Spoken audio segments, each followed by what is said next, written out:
नमस्कार प्रेक्षकांनो, सर्वांना दीपावलीच्या खूप खूप शुभेच्छा. तर प्रेक्षकांनो, लग्नानंतर होईलच प्रेम या मालिकेच्या येणाऱ्या भागामध्ये जबरदस्त असा ट्विस्ट येणार आहे. तर प्रेक्षकांनो, इथे आता जीवाने नंदिनीला सांगितलेलं असतं की नंदिनी, आता मी असा सिक्सर मारणार आहे की काहीही झालं तरीसुद्धा तुझा आनंद निवास मी परत मिळवणारच आणि ते आनंद निवास मी तुला देणार म्हणजे देणार, ते सुद्धा तुला कुठलाही त्रास न देता. तेव्हा इथे प्रेक्षकांनो नंदिनी विचारते की असं काय करणार काय आहात तुम्ही? तेव्हा जीवा म्हणतो, आता ते तुला सांगणार नाही, ते तुझ्यासाठी सरप्राईज आहे. तर प्रेक्षकांनो, येणाऱ्या भागामध्ये इथे आता जीवा पाडव्याचं गिफ्ट म्हणून इथे नंदिनीला तिचा आनंद निवास परत मिळवून देणार आहे. आणि फक्त आनंद निवास तिला परत मिळवून देणार नाही, तर संपूर्णपणे तिला तो गिफ्ट करणार आहे. आनंद निवास हा पूर्णतः रक्कम देऊन आता जीवाने खरेदी केलेला असतो फक्त नंदिनीसाठी, आणि तो तिला पाडव्याचं गिफ्ट म्हणून दिलेला असतो.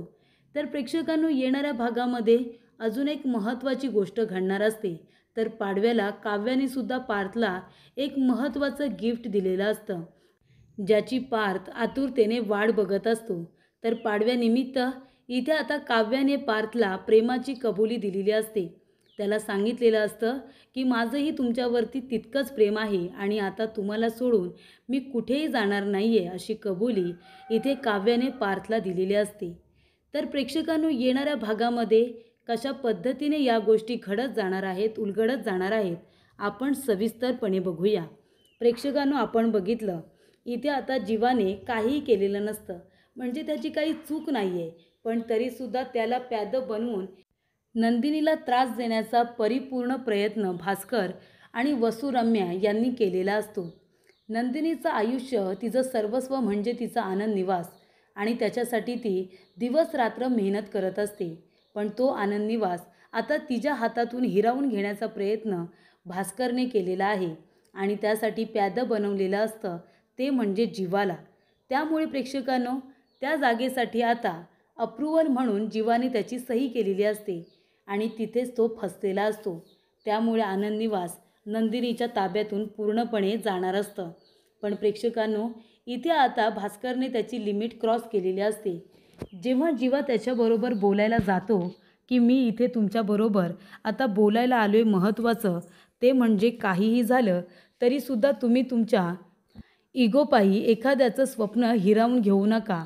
शनायाला बरं वाटावं म्हणून तुम्ही नंदिनीचं स्वप्न कशाला हिरावून घेताय? हे बघा, तुम्हाला त्रास द्यायचा आहे ना, तुम्ही मला त्रास द्या, पण नंदिनीला त्रास देऊ नका.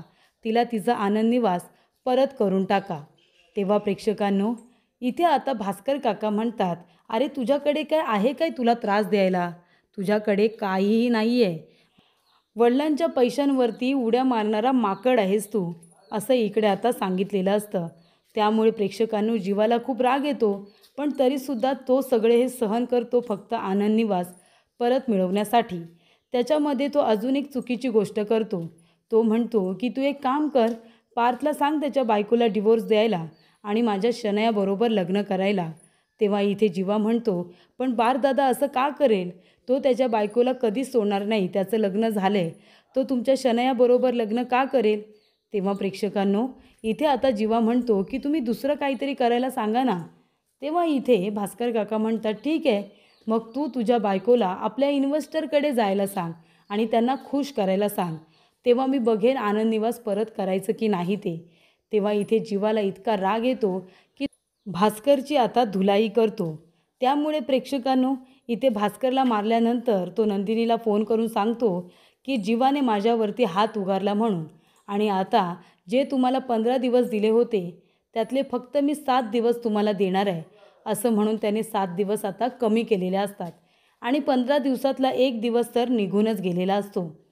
त्यानंतर प्रेक्षकांनो, इथे आता नंदिनी जीवावरती चिडते. तेव्हा जीवा म्हणतो, त्याने मला इथे स्वतःच्या शूजवरती चहा सांडली होती ती पुसायला लावली, मला त्याच्या मागे मागे फिरणारा शेपूट हलवणारा कुत्रा म्हणाला, बापाच्या पैशावरती उड्या मारणारा माकड म्हणाला, तरीसुद्धा मी सगळं सहन केलं होतं ना तुझ्यासाठी, पण तो तुझ्या बाबतीत इतकं वाईट आणि घाणेरडं बोललाय ना, त्यासाठी त्याला मारणं गरजेचं होतं नंदिनी, आणि मी त्याला परत मारणार. तेव्हा नंदिनी म्हणते, जीवा प्लीज तुम्ही शांत व्हा. तुम्ही असंच काहीतरी कराल म्हणून मी तुम्हाला म्हणत होते तुम्ही भास्कर काकांना भेटायला जाऊ नका म्हणून. आता तुम्ही बघा रागाच्या भरामध्ये हात उगारलात. परिणाम काय झाले? 7 दिवस आपले कमी केले ना. आता फक्त आपल्याकडे 7 दिवस आहेत, त्याच्यामध्ये आपण काय करणार आहोत? तेव्हा इथे आता जीवा म्हणतो की नंदिनी तुला काही करायची गरज नाही आहे. आता तू बघच मी काय करतो ते सुद्धा तुला कुठलाही त्रास न देता. तुला असं वाटते ना हे सगळं माझ्यामुळे झालं आहे आणि तुला हे सुद्धा माहिती आहे मी काही मुद्दामून केलेलं नाही आहे. तुझ्यावरती राग आहे त्याचा, कारण पारदादाबरोबर त्याच्या मुलीचं शनायाचं लग्न झालं नाही ना. आणि आता तुझं लग्न माझ्याबरोबर झालं आहे, पण त्यावेळेला पारदादाचं आणि तुझं लग्न ठरलेलं असताना त्यांचं लग्न मोडलं होतं. शनायाची इच्छा पूर्ण झाली नव्हती, त्यामुळे मग आता तो तुझ्याकडून तो सगळा वचपा काढतोय. त्याच्या मुलीला झालेलं दुःख हे तुझ्यामुळे झाले म्हणून तुला जबाबदार ठरवतोय आणि तुझ्यावरच्या रागापोटी त्याने आनंद निवास हिरावून घेण्याचा प्रयत्न केला आहे आणि मला फक्त त्याने प्यादं बनवले. पण आता तू काळजी करू नको. तुझा नवरा म्हणून तुझ्या चेहऱ्यावरचं गेलेलं हसू मी नक्की परत आणेन. 7 दिवस आहेत ना आपल्याकडे. 6 दिवसांच्या आत हे आनंद निवास आपल्याकडे परत असेल असा आता जीवा तिला शब्द देतो. त्यानंतर प्रेक्षकांनो जीवा इथे आपल्या कामाला सुरुवात करतो. तो जातो आणि पार्थबरोबर हे सगळं डिस्कस करतो. पार्थला सांगतो की दादा असं माझ्या बाबतीत घडलेलं आहे, पण तू घरामध्ये कुणाला काही सांगू नकोस, कारण मला हे सगळं बाहेरच्या बाहेर नीट करायचं आहे. तेव्हा प्रेक्षकांनो इथे पार्थ म्हणतो की सगळ्यात आधी तर तो जागेचे ओनर कारखानीस काका यांना जाऊन भेट, कारण तिथे गेल्याशिवाय नक्की या प्रकरणाचं मूळ काय आहे हे तुला कळणार नाही. तेव्हा तू काही कर, पण इथे कारखानीस काका यांच्याशी बोलणं कर. तेव्हा प्रेक्षकांनो इथे आता जीवा निघतो आणि जागेचे ओनर कारखानीस काका यांना जाऊन भेटतो. तेव्हा इथे जीवा म्हणत असतो, काका तुमची ती जागा आहे ना आनंद निवासची, ती जागा खूप छान आहे, ती जागा मला खरेदी करायची आहे. तेव्हा कारखानीस काका म्हणतात, तुम्हालाही तीच जागा खरेदी करायची आहे? अरे झालं काय तुम्हाला? ती जागा मला कुणालाही विकायची नाही आहे. बिचारी माझी नंदिनी 10 वर्ष तिने ती जागा व्यवस्थित टिकून ठेवले आणि ती तिथे तिचं स्वप्न जगते. कितीतरी लहान मुलांना, म्हाताऱ्या माणसांना तिथे ती आधार देते आणि तुम्हाला सगळ्यांना तीच जागा खरेदी का करायची आहे? एक माणूस आला इथे, त्याने मला धमकवलं, मारण्याची धमकी दिली आणि मग माझा बिझनेससुद्धा उद्ध्वस्त करण्याचा प्रयत्न केला. म्हणून त्याला घाबरून बंदुकीच्या इथे धाकाने मी ती जागा त्याला दिली आहे. त्या प्रॉपर्टीच्या पेपरवरती मी सही केली, पण मी स्वतःच्या मर्जीने काही केलेलं नाही आहे. तरीसुद्धा मला इतकी लाज वाटते की नंदिनीच्या नजरला नजरसुद्धा मी देऊ शकत नाही आहे आणि ती जागा तुम्हालासुद्धा विकत घ्यायची आहे. तेव्हा त्या भास्करकडे जा आणि त्याच्याकडून ती जागा विकत घ्या, असं आता इकडे कारखानीस काका म्हणतात. तेव्हा इथे जीवा म्हणतो, अच्छा म्हणजे असं झालं आहे का तुमच्या बाबतीत, म्हणून माझ्या नंदिनीचा आनंद निवास तुम्ही तिच्याकडून हिरावून घेतलत आणि घाबरून त्या भास्करला देऊन टाकलत का? पण काळजी करू नका, आता त्या भास्करकडून ते आनंद निवास परत घेण्याची वेळ आली. तेव्हा इथे कारखानीस काका म्हणतात, तुम्ही कोण? तेव्हा तो म्हणतो, मी जन्मेजय देशमुख, नंदिनीचा नवरा. त्यानंतर प्रेक्षकांनो कारखानीस काका म्हणतात, तू इथे कशाला आलायस? तेव्हा इथे जीवा म्हणतो, हे बघा काका, घाबरायची आता गरज नाही आहे. आपल्याला एक छोटंसं काम करायचं आहे, तुम्ही फक्त माझी साथ द्या. आनंद निवास परत हवं आहे की नाही? ते म्हणतात की हो मला हवं आहे. तेव्हा जीवा म्हणतात, ठीक आहे, आणि महाजनी काकांना तो तिथे बोलावून घेतो. महाजनी काकांना म्हणतो की मला तुमच्या मदतीची गरज आहे, फक्त तुम्हाला माझी छोटीशी मदत करायची आहे, तुमची काही हरकत नसेल तर. तेव्हा इथे महाजनी म्हणतात की ठीक आहे, मी मदत करायला तयार आहे. तेव्हा इथे जीवा, महाजनी काका आणि इथे जागेचे ओनर कारखानेस तिघेजण बसतात आणि म्हणतात की नंदिनीसाठी ते आश्रम खूप महत्त्वाचं आहे, कारण तिथे ती कितीतरी गरजू लोकांना राहण्याचा आधार देते, त्यांची जबाबदारी घेते. त्यामुळे आता ती जागा तिलाच मिळाली पाहिजे. पण भास्करने इथे काकांना फसवून ती जागा घेतले नंदिनीवरच्या रागापोटी. त्यामुळे आता आपल्याला ती जागा मिळवायची आहे. तुमची काही हरकत नसेल तर आपल्याला एक प्लॅन करायचा आहे. तेव्हा कारखानीस काका म्हणतात, बोल फक्त काय करायचं आहे?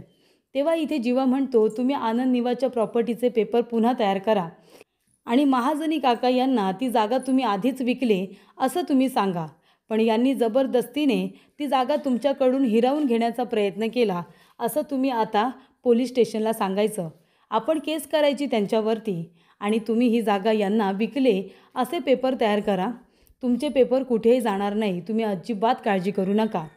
त्यानंतरला आपण म्हणू की भास्कर यांनी दमदाटी देऊन गुंड आणून तुम्हाला मारलं आणि जबरदस्तीने ती जागा बळकावली असं आपण कोर्टामध्ये सांगायचं आणि त्या भास्करला अडकवायचं आणि ही जागा तुम्ही इच्छेने इथे महाजनी काकांना विकले असं तुम्ही दाखवायचं. आणि इथे नंदिनीने आता महाजनी काकांबरोबर इथे पुन्हा एकदा 10 वर्षाचं कॉन्ट्रॅक्ट केलं आहे, ते सुद्धा त्या जागेचं असे पेपर आपण तयार करायचे. मग तर चालेल ना. तेव्हा इथे प्रेक्षकांनो आता हा निर्णय सगळ्यांना मान्य झालेला असतो. भास्करकडून आनंद निवास काढायचं आहे, त्यासाठी हे प्लॅनिंग तर योग्यच आहे. त्यानंतर प्रेक्षकांनो सगळ्या गोष्टी इथे आता जीवाने व्यवस्थित केलेल्या असतात आणि तेव्हा प्रेक्षकांनो जाऊन भास्करच्या विरोधामध्ये पोलीस कंप्लेंट केलेली असते आणि तिथे आता कारखानीस काका जातात आणि म्हणतात की मी या माणसावरती केस करतोय कारण यांनी जबरदस्तीने माझी जमीन, माझा आनंद निवास हे हिरावून घेण्याचा प्रयत्न केला आहे. तेव्हा इथे महाजनी काका म्हणतात नाहीतर काय, ती जागा गेली 10 वर्षापासून मी खरेदी केलेली आहे आणि या माणसाने जबरदस्तीने जाऊन ती जागा पुन्हा यांच्याकडून खरेदी करण्याचा प्रयत्न केला आहे आणि ती जागा मी नंदिनीला इथे रेंटवरती सुद्धा दिलेली आहे. पण या भास्करने जबरदस्तीने ती जागा हिरावून घेण्याचा प्रयत्न केला, गुंड लोक घेऊन गेला आणि जबरदस्ती केली आणि इथे बंदुकीच्या नोकवरती इथे प्रॉपर्टीच्या पेपरवरती सही घेतली. त्यामुळे प्रेक्षकांनो आता कोर्टामध्ये सगळी केस जाते आणि आता भास्करला चांगलंच अडकवलेलं असतं. जागेचे ओनर आणि ज्यांनी महाजनी काकांनी ती जागा खरेदी केले ते दोघेजण मिळून आता भास्करला खोटं ठरवतात आणि या सगळ्यामध्ये जीवा आता कुठेही नसतो. जीवा फक्त त्यांना सांगत असतो की तुम्हाला काय करायचं आहे आणि काय नाही आणि तुमच्या सेफ्टीची जबाबदारी माझी असं सुद्धा जीवाने सांगितलेलं असतं. त्याने काही माणसं काकांवरती लक्ष ठेवण्यासाठी ठेवलेली असतात. त्याचबरोबर प्रेक्षकांनो कोर्टात केस गेल्यानंतर इथे भास्करला आता शिक्षा होणार असते कारण भास्करने फसवून ती जागा खरेदी करण्याचा प्रयत्न केलेला असतो. त्यामुळे इथे आता महाजनी काका आणि कारखानीस यांना इथे आता फसवून ही जागा खरेदी करण्यासाठी त्याला शिक्षा तर होतेच, पण त्यांची जागा रितसरपणे त्यांना परत करायला सांगितलेली असते.